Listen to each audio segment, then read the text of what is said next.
Life of Jesus, a devotional study by Purkis.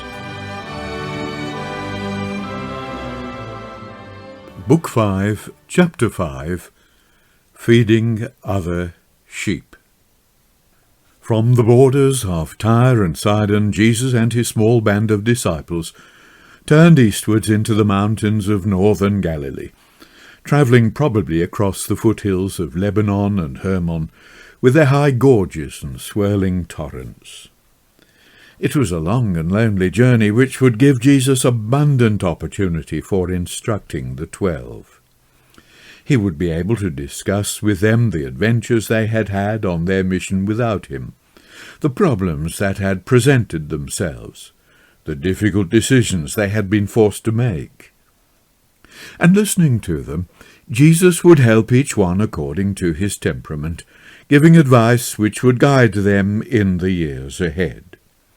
He would tell them something of what discipleship meant as both a privilege and a responsibility.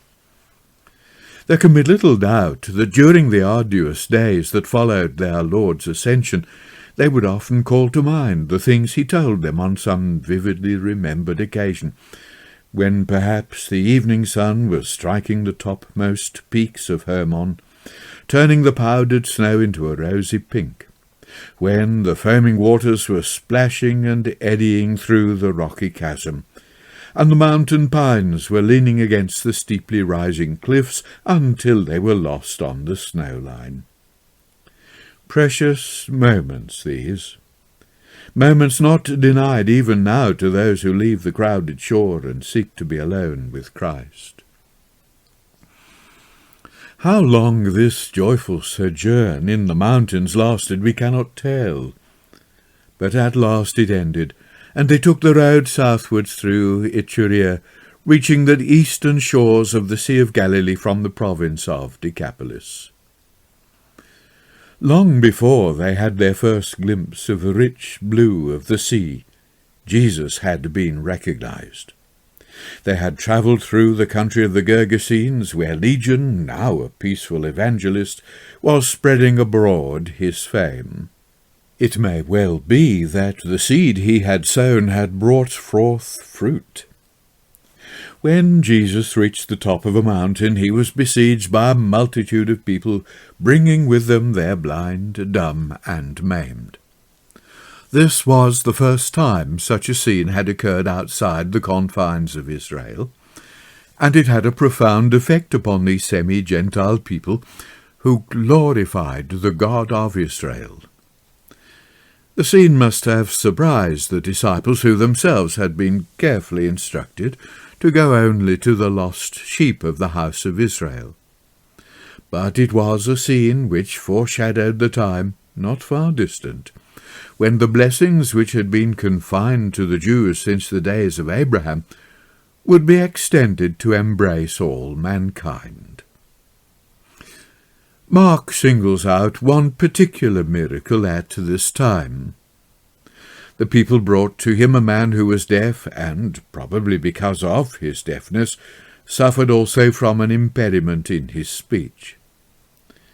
It is an inspiration to watch Jesus deal with this man who cannot hear the word of life nor cry for release from his infirmity. Jesus led him away from the multitude and, entering into his limitations so that he might draw forth the man's faith, he healed him by signs. First he plunged his fingers into the deaf ears.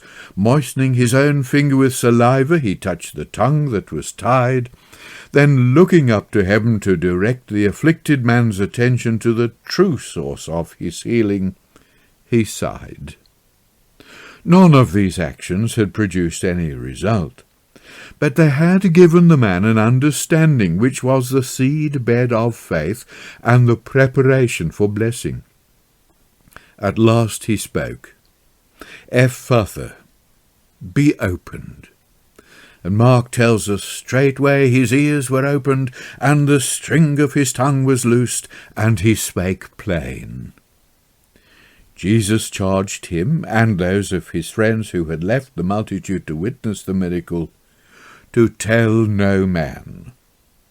but as on previous occasions, they published it the more.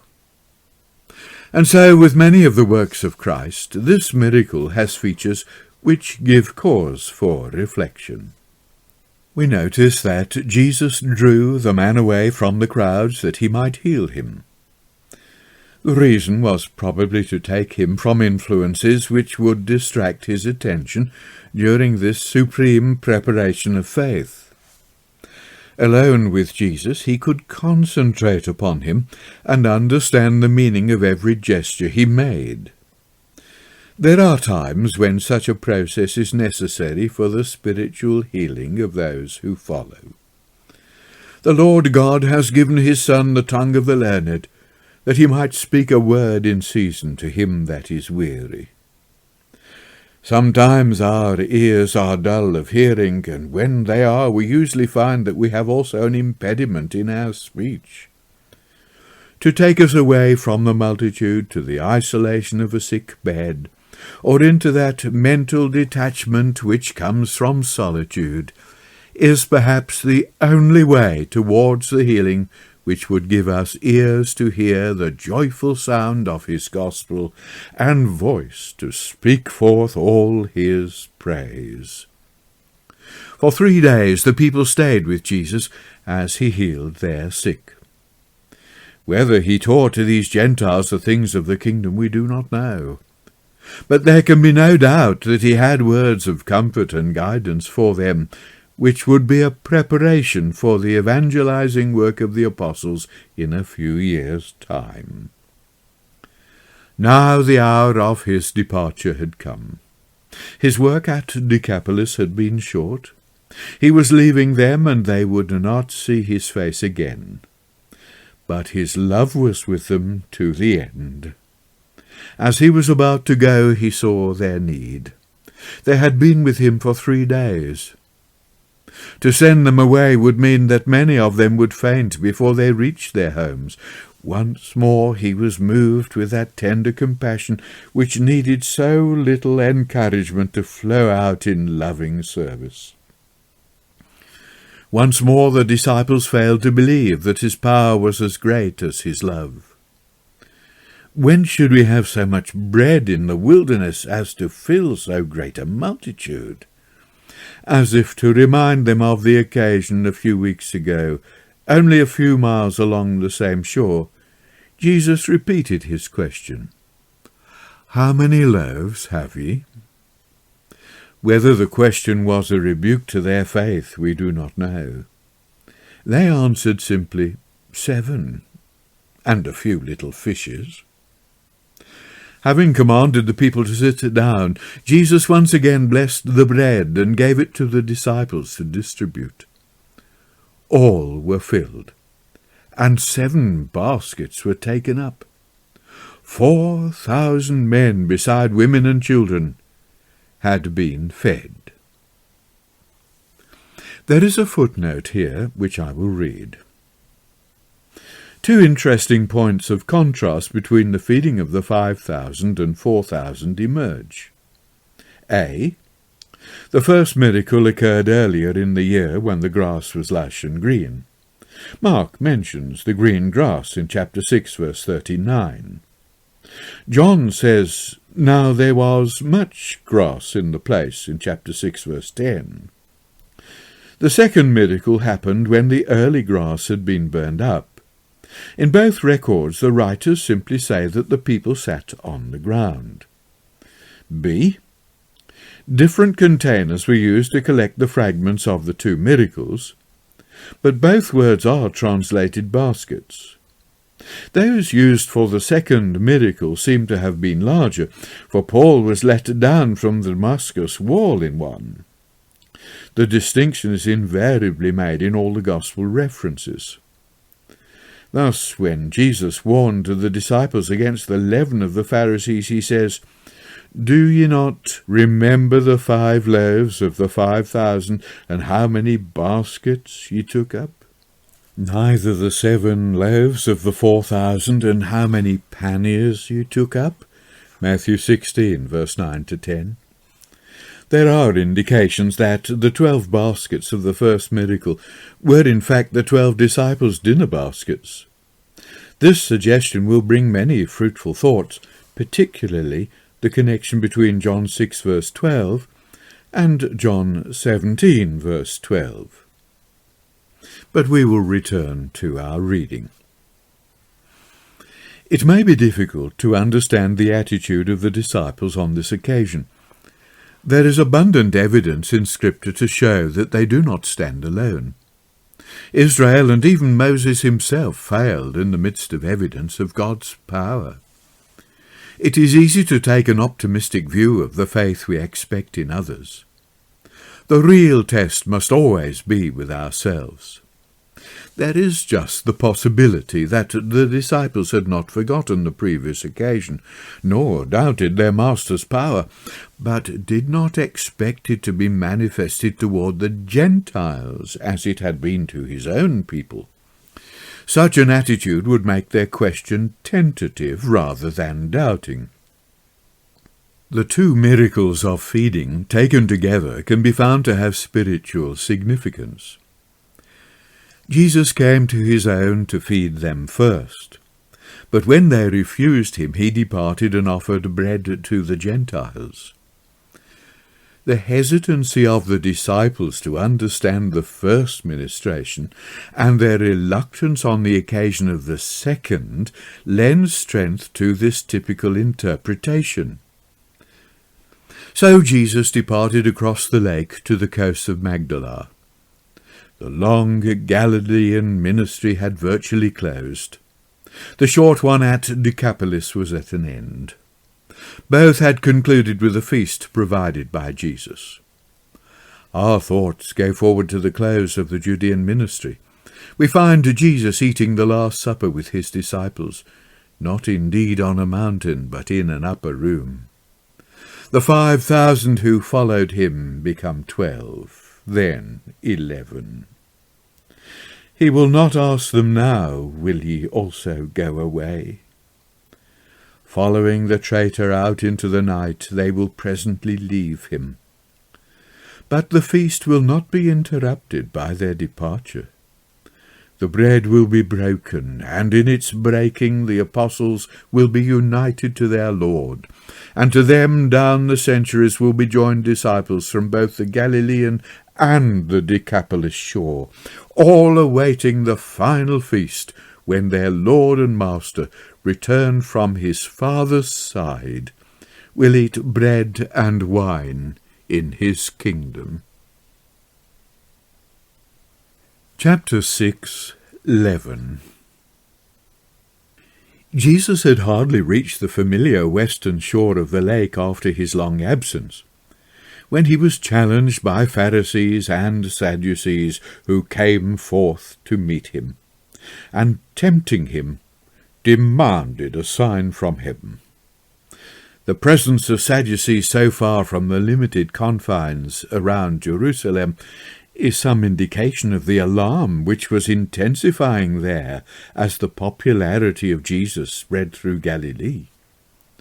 The demand for a sign would not have been an insult had not the actions and words of Christ been constantly supported by the authority of his miracles. It was the responsibility of the leaders of Israel to test a prophet by asking a sign, as in Deuteronomy 13, and their rabbinical writings show a number of cases where it was asked and given. Here was a prophet who set at naught to the tradition of the elders, who broke their precepts, and whose teaching differed gravely from theirs in several important particulars. Moreover, he had openly countercharged them with hypocrisy when they had opposed him. They acknowledged his power, but not its source. How easily Jesus could have satisfied their request. He could have left them pale and trembling by the might at his command. But that was not the way of Jesus. He allowed them to be their own judges. Because of the hardness of their hearts, that was the worst punishment they could have for their contempt of the Son of God. there would be weeping and gnashing of teeth. He who comes to Christ, whether in challenge or inquiry, cannot demand a spectacular display of power. Enduring trust will come from a gradual appreciation and an assimilation of love, a love that glows in humble glory. Such trust finds its birth in the dimly lit stable of a crowded inn, and leads on to a lonely Son of Man carrying the burden of all humanity to a rough wooden cross outside the city wall. These Pharisees and Sadducees had not learned this. Countless of their countrymen had learned it, and so had a Roman centurion and a Syro-Phoenician woman. The great army of Galileans, glowing with restored health, had no message for these supercilious leaders from Jerusalem. They needed a sign from heaven. They tempted him. Did Jesus know that at this very place, less than 40 years hence, the sea would be dyed with Jewish blood when the armies of Vespasian marched upon Galilee from the north? He sighed deeply in his spirit. He understood their motive, he knew their hardness, he foresaw the ruin they were bringing upon themselves and their country. Only a wicked and an adulterous generation would seek a sign in Israel at this time. He refused the demonstration they asked for, but he gave them a warning. They looked into the heavens in the morning and the evening, and from the colour of the sky they could discern the signs of the approaching weather. Could they not lift up their heads in Israel and see the signs of a coming storm? Their present mission was an omen. Yes, he would give them a sign. The sign that the Ninevites received when their judgment appeared imminent. The sign of the prophet Jonah. The people of Nineveh accepted the preaching of Jonah. The 3 days was a sad and terrible symbol. If it was ignored, that threatening storm would break over their heads with a relentless fury Nineveh had not known. Having given them a sign which could have proved greater than any display of power had they the desire to have received it, Jesus left them and went with his disciples into the boat. They now embarked upon a further journey away from the crowds towards the northern mountains. They beached their boat on the desert shore of Bethsaida Julius, the place which had been the scene of the first great miracle of the bread. It would appear that Jesus had been silent during the crossing, reflecting on the encounter he had just had with the Pharisees and Sadducees. Immediately upon landing, he spoke to his disciples, "Take heed and beware of the leaven of the Pharisees and of the Sadducees." The disciples were perplexed by his warning and reasoned among themselves. They finally decided that it must have something to do with the fact that they had forgotten to bring bread. There is a footnote here, which reads, "It has been suggested that the disciples thought Jesus meant that they had deliberately forgotten the bread, so that they might receive a sign such as the Pharisees had demanded. Another suggestion is that they thought Jesus was telling them not to take bread from the Pharisees. Neither of these rather forced ideas seemed necessary. It appears more likely that the disciples were confused by their master's words, and vaguely felt that they must have something to do with their failure to bring bread. So we continue. Jesus sternly reprimanded them for their lack of faith, and reminded them of his ability to supply bread. Then they perceived that he spoke of the doctrine of the Pharisees and the Sadducees. Again there is a footnote. Mark substitutes the leaven of Herod for Matthew's leaven of the Sadducees. Some Sadducees emphasized their political interests and became partisans of Herod. These Sadducees were also known as Herodians. So to continue. In warning his disciples against the Pharisees and Sadducees, Jesus did not speak of leaven of each, but of the leaven that was common to the two. We have seen that superficially the two parties were widely different. The one was strict, intensely nationalistic and preoccupied with ritual.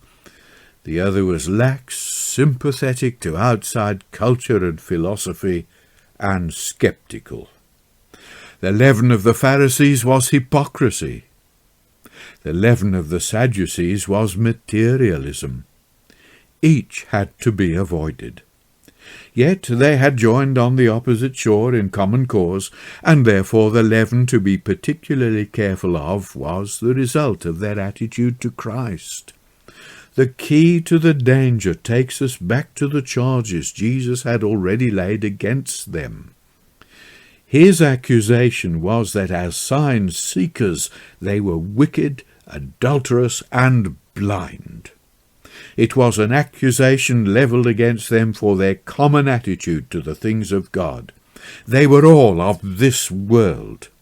The Pharisees in their hypocrisy used their devotions to be seen of men, and patronizing this world they had their reward. The Sadducees in their scepticism and license made little pretence of seeking anything other than temporal rewards. Both parties joined in hostility against Jesus because he represented the things of God. Both were ungodly, alive to self and dead to God.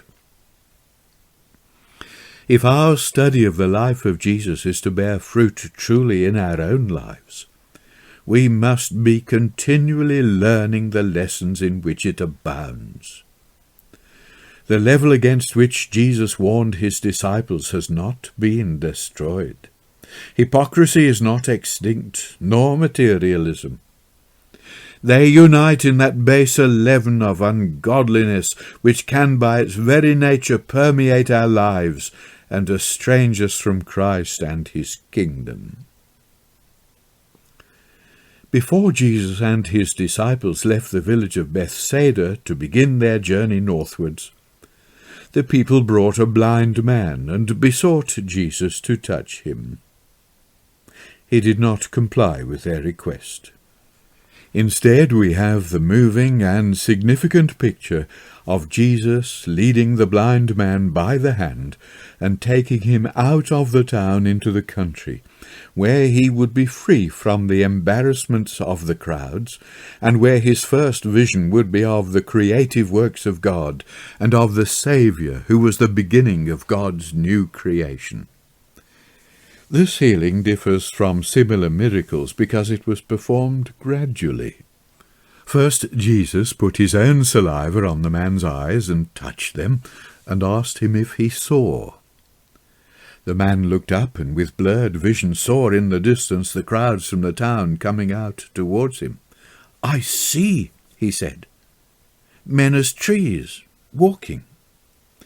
Once more Jesus touched him, and this time looking up he saw every man clearly. We may wonder why Jesus thus delayed the perfect cure.